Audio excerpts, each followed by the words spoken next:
¿Cómo están? Bueno, estoy aquí para compartir con ustedes algunas ideas sobre el abordaje psicoanalítico con adolescentes, ¿sí? Vamos a lo largo de la presentación van a poder ver algunas cuestiones que he elegido presentar y que seguramente las vamos a poder conversar en el teórico presencial, ¿sí? Muy bien.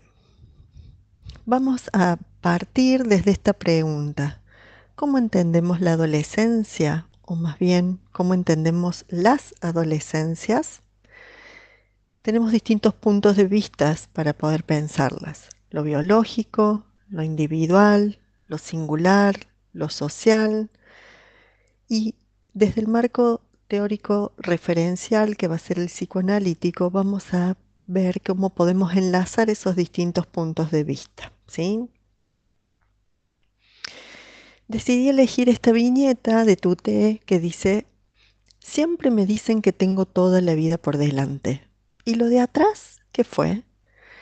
Hemos visto, seguramente han visto la clase de las otras profes, donde hablaron de psicoanálisis en las infancias, donde l- desde el momento del nacimiento, y si lo pensamos con algunos aportes teóricos de la escuela inglesa, desde lo prenatal, hay una serie de procesos que se vienen desarrollando en lo que tiene que ver con la constitución psíquica, luego en un periodo de relativa calma o silencio, que va a verse conmocionada con el acceso o la llegada de la pubertad. Por lo tanto, todo eso que logró construirse hasta este momento se va a producir como una especie de cimbronazo y nuevos desafíos y nuevos trabajos psíquicos, ¿sí? Entonces, vamos a pensar que la adolescencia no es un estado, es un proceso donde se ponen en juego lo pulsional, las marcas de la historia, los soportes objetales y narcisistas y reconfigurando todo el espacio o el edificio, mejor dicho, identificatorio. Es un periodo de profundos cambios y transformaciones donde se van a dar distintos procesos o trabajos psíquicos, ¿sí? Muy bien. Entonces, pensábamos a las infancias, de alguna manera, como todo el proceso de constitución subjetiva que se va a continuar a lo largo de la adolescencia, la infancia como un periodo de construcción, donde vamos a pensar lo fundante, donde vamos a hablar de los adultos, de las personas adultas, de los otros referentes, de las redes de significantes que de alguna manera se ponen en juego y la inclusión en la cadena filiatoria.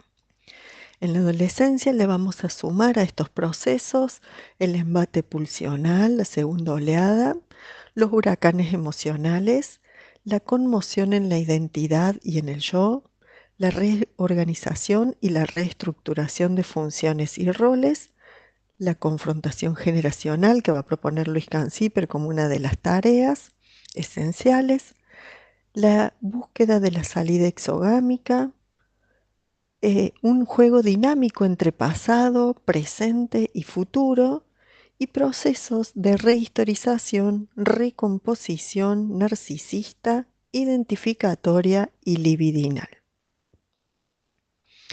¿Qué observo entonces cuando los adolescentes llegan a la consulta?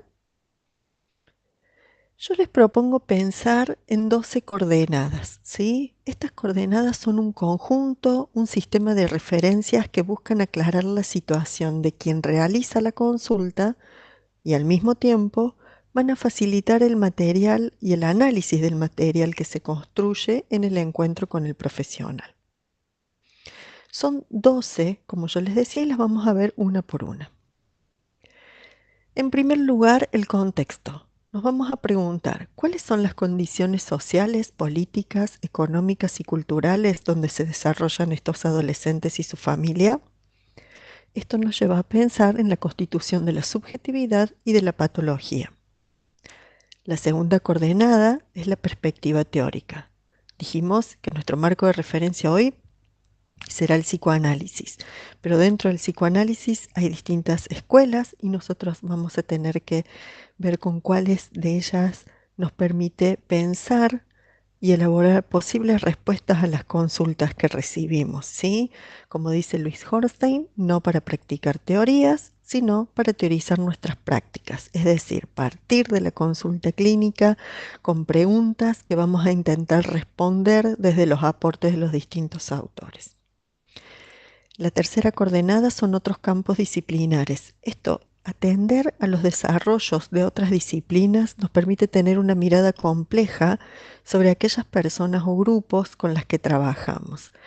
Hugo Lerner le va a llamar a esto estar atento a los conocimientos extramuros desde el psicoanálisis, ¿no? La cuarta coordenada es la investigación y aquí la vamos a pensar tanto como la hemos visto en el programa de la materia, en tanto una función que es de nuestra propia práctica. Por ejemplo, cuando hacemos un diagnóstico y estamos investigando qué le acontece a esa persona, ¿sí?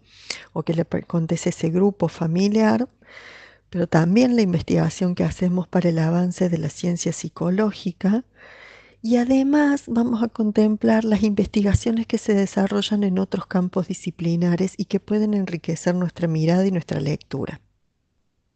La quinta coordenada es la tensión entre medicación y la medicalización, entendiéndose la medicación como aquella prescripción que puede hacer un profesional de la psiquiatría en los casos que sea absolutamente necesario, ¿sí? Diferente a la medicalización que tiene que ver con un aumento creciente, que ya en el 2015 Emiliano Galende advertía sobre esto ante situaciones de la vida cotidiana, que cada vez se les prescribía un fármaco o un psicofármaco, ¿no? Y nos va a llevar también como profesionales de la salud a evaluar cuáles son los mitos y las controversias que hay acerca de la medicalización en las consultas de salud mental. La sexta coordenada tiene que ver con categorías diagnósticas complejas. En esto voy a tomar fundamentalmente dos aportes, el de Piero Lanier y el de Héctor Fiorini. En relación a Piero Lanier vamos a trabajar con las 4 versiones. Este es un aporte fundamental en mi práctica. Las 4 versiones, dice Piero Lanier, son algunas que son más individuales y otra que es conjunta.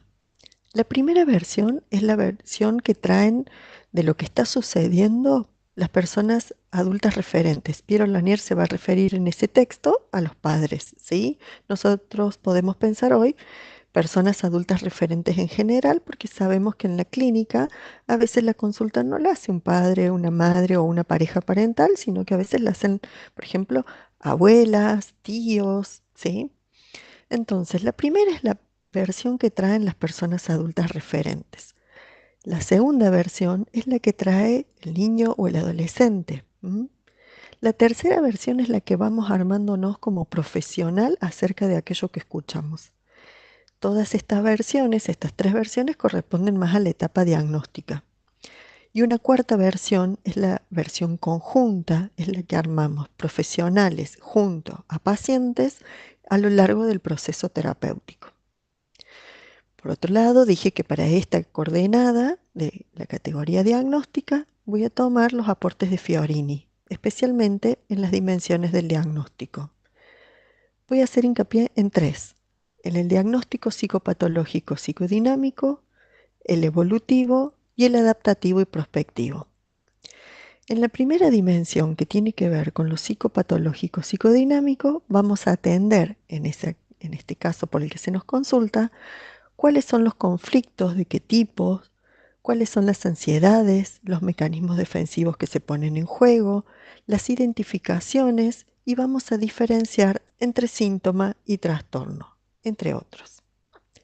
Cuando pensamos en un diagnóstico evolutivo, estamos de acuerdo al pensar que cada etapa evolutiva supone tareas que le son propias. Vamos a ver cuáles está resolviendo, de qué manera, si pone en juego procesos creativos para su resolución, qué procesos cognitivos entran en juego. Y en el diagnóstico adaptativo y prospectivo vamos a ver cuáles son las capacidades yoicas ante las exigencias que se le imponen a la persona.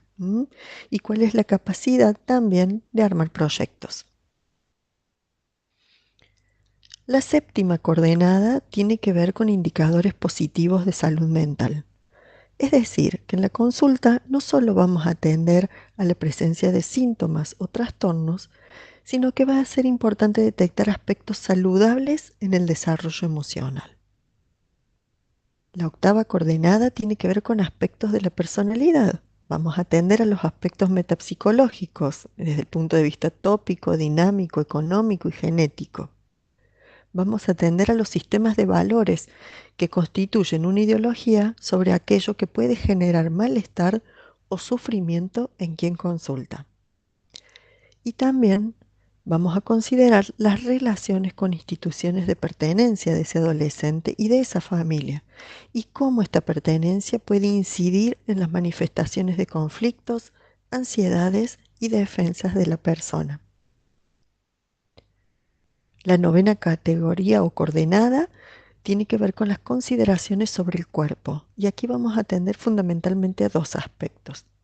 Por un lado, la problemática psicológica del cuerpo, cómo es el esquema corporal, la autoimagen, si hay ansiedades hipocondríacas, somatizaciones, entre otras. Y asimismo vamos a considerar la presencia de afecciones o lesiones orgánicas, si hay intervenciones quirúrgicas o hay alguna próxima programada. Una décima coordenada tiene que ver con los modos de vincularse. ¿De qué manera se relaciona con otras personas este adolescente y esta familia? ¿Cuáles son las dinámicas grupales en las que participa? ¿Qué mitos, valores e ideologías hay en esos grupos a los que pertenece? La coordenada número 11 tiene que ver con las redes de apoyo. Es decir, cuáles son las redes sociales con las que cuenta ese consultante o paciente, cuáles sirven de colaboración o cuáles van a oficializar como obstáculos para la ayuda psicológica. ¿Quiénes van a formar parte de la estrategia que armemos, tanto para el diagnóstico como para la terapia? ¿A quiénes vamos a incluir? ¿Sí? Y la última coordenada tiene que ver con las apreciaciones sobre el vínculo terapéutico. Es decir, ¿cuál es la capacidad? Vamos a evaluar cuál es la capacidad que tienes para establecer alianza terapéutica, ¿sí? La que va a implicar conciencia de enfermedad, es decir, aquello que reconocer que hay algo que anda mal y que eso que anda mal tiene que ver consigo mismo. ¿Hay capacidad de establecer y mantener un contrato y la tarea que eso implica? ¿Habrá capacidad de esperar cambios positivos como consecuencia de esta tarea conjunta? Y nos vamos a preguntar si hay capacidad de colaborar con la tarea que le vamos a proponer para que se produzcan los cambios. Como ustedes verán, estas 12 coordenadas, si bien hoy las estamos planteando para la adolescencia, son útiles para pensar cualquier consulta, ¿sí?, en psicología clínica, tanto en las infancias, las adolescencias, las juventudes y las adulteces, ¿sí? Entonces, si nosotros pensamos que un análisis se inaugura con un encuentro, como dice Luis Horstein, podemos pensar que en ese encuentro entre adolescente, familia y analista se da un campo dinámico. En este campo dinámico van a entrar en juego todas las coordenadas que acabamos de mencionar. Como ustedes habrán notado, algunas de estas coordenadas son más propias de la familia, más propias del adolescente, otras son más propias del profesional, algunas se dan todas en conjunto, en el interjuego entre estas partes, ¿sí? Lo que vehiculiza todas estas coordenadas es la escucha analítico, la escucha clínica, ¿sí? Entonces, podemos plantear que nuestro objetivo va a ser el de establecer una situación, un campo, donde los consultantes, pacientes, puedan hablar tanto como estén deseosos de hacerlo. La mejor manera de invitar a quien quiera progresar es oír su demanda, su sufrimiento y no forzar o desmantelar aquellas protecciones con las que vienen a la consulta. Como yo suelo decir, la carta de presentación de ese paciente, de ese consultante y de su familia. A priori no desmantelamos nada, ¿sí? Más bien indagamos a qué le está sirviendo, para qué le está sirviendo esta carta de presentación. El problema entonces que se nos trae no es solo la sintomatología o el trastorno de ese niño, de ese adolescente, sino también la imposibilidad en la que se hallan de ser distintos de lo que son, de ver las cosas de otra manera, de reaccionar de otra manera. Entonces nuestro trabajo, la base de nuestro trabajo es todo ese conjunto. Y no porque nosotros estemos evaluando como profesionales que ese modo en que estas personas son, o cómo ven el mundo, o la forma en que reaccionan, esté bien o esté mal, sino que nuestra brújula es que eso les trae sufrimiento, les trae malestar. Entonces, cuando acuden a pedir esta ayuda, es porque estos modos de ser, de reaccionar o de observar el mundo, en realidad le está generando un malestar psíquico, ¿sí? Entonces, dicen Ortigues y Ortigues que cualquier modificación producida en un niño o en un adolescente va a necesariamente suscitar modificaciones en otras personas, padres, hermanos, abuelos, y nosotros podemos seguir pensando hasta dónde llega ese impacto dependiendo de cuáles son las redes sociales con las que cuenta ese consultante. Estos autores proponen que hay que invitar de alguna manera a desplegar y a balizar, a poner balizas, el espacio de las reestructuraciones posibles, un espacio en el cual puedan desenvolverse en un eventual trayecto analítico. Vamos a pensar entonces los desafíos de la clínica con los adolescentes hoy. Y yo les voy a proponer una ida y vuelta permanente entre lo micro y lo macro. Esto es una visión más compleja para poder pensar las consultas en la actualidad, ¿sí? Vamos a pensar desde lo más macro, cuáles son las problemáticas de salud adolescente que estamos viendo hoy. Y fíjense que hablamos de problemáticas y no de patologías en salud mental, porque vamos a incluir entonces las nociones de sufrimiento psíquico y de malestar. Sigman y Poveren en 2025 presentaron una lista de cuáles son las principales problemáticas a nivel de Latinoamérica. Y esto es lo que les quiero compartir. Se encontró que en la salud adolescente las problemáticas están asociadas a la ansiedad, la depresión, los trastornos de la conducta alimentaria, el suicidio, las dificultades en el sueño, sentimientos de soledad, uso problemático de alcohol y el consumo excesivo de redes sociales. Incluso la OMS sacó alguna serie de informes y de plaquitas que algunas de ellas les comparto, donde hace hincapié en estas problemáticas. Les traje 4, pueden encontrarlas en la página incluso de la OMS. Una de ellas dice, muchos trastornos de salud mental comienzan en la adolescencia. A veces todo lo que quedó acallado en la infancia, gracias al embate y a los cambios que se dan en la adolescencia, se produce una reverberación de aquello que quedó guardado, entre comillas, bajo la alfombra. En muchos casos, la mayoría de los casos, no se detectan ni reciben el tratamiento. Y prestemos atención a este dato. Solo el 50% de los países de Latinoamérica cuenta con centros ambulatorios comunitarios de salud mental para niños y adolescentes. Eso quiere decir con equipos de profesionales que atiendan en espacios adecuados para niños y adolescentes, ¿sí? Los problemas de salud mental en jóvenes afectan su desarrollo y pueden dejar consecuencias de por vida si no se tratan. La violencia, la pobreza, los conflictos y la discriminación ponen en riesgo su bienestar. El estigma, los problemas de acceso a servicios de salud mental y los altos costos impiden que reciban ayuda. El suicidio es la tercera causa principal de muerte en adolescentes y jóvenes. En este trabajo que hizo la OMS encontró que 16.000 jóvenes de entre 15 y 24 años mueren cada año por suicidio. Fíjense si allí no tenemos un área urgente de intervención. ¿Mm?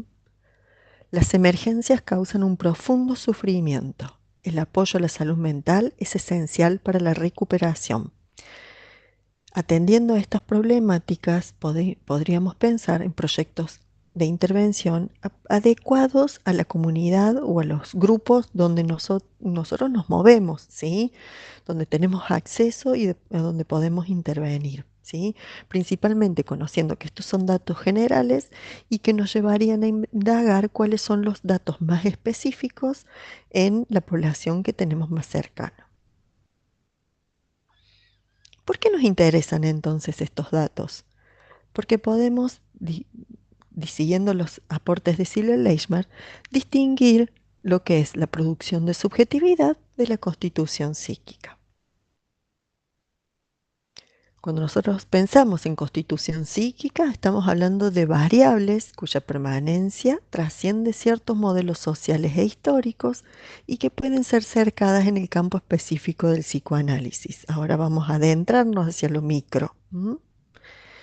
Y cuando pensamos en producción de subjetividad, estamos abarcando aquellos aspectos que hacen a la construcción social del sujeto en relación con lo ideológico e inscripta en un espacio y un tiempo determinados desde el punto de vista de la historia.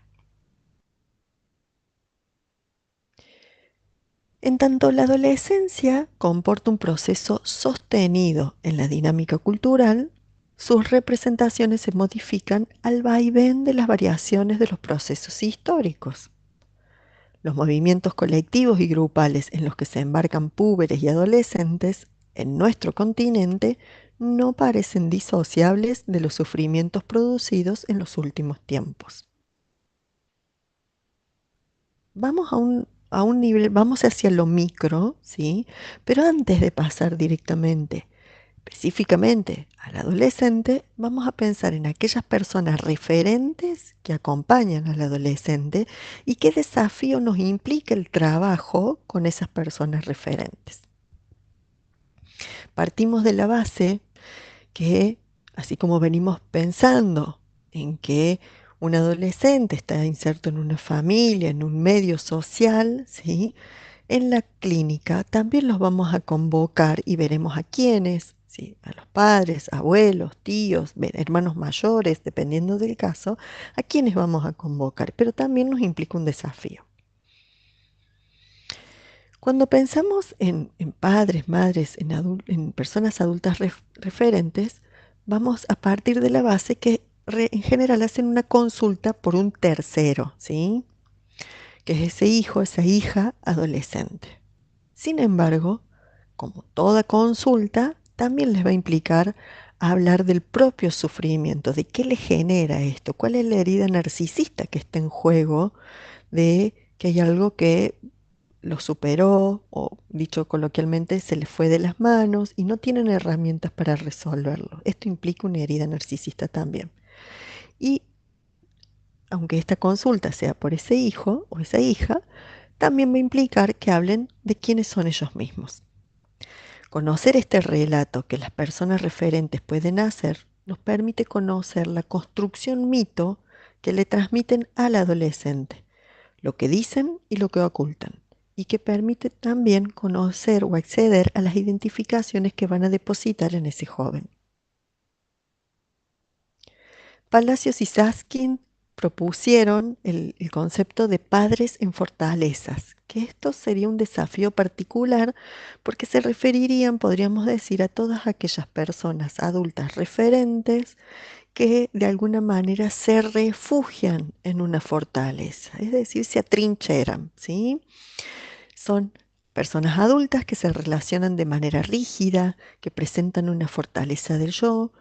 El yo aparece como blindado y a modo de un refugio psíquico se defiende no aceptando lo ajeno, lo diferente del otro, y promueve la expulsión de todo aquello que pueda cuestionar esa fortaleza. En las consultas lo vemos como aquellas personas adultas que dicen, este no es mi hijo, parece que me lo cambiaron.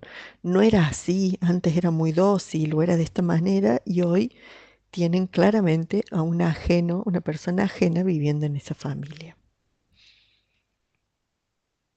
Ferraiolo y Llanos van a proponer que la adolescencia de estos hijos, de estas hijas, también son una excelente oportunidad para esas personas adultas referentes para resignificar lo que la propia infancia y adolescencia dejaron como marcas, angustias, prohibiciones, deseos, ideales y modalidades de relación con los padres, los hermanos y la familia ampliada.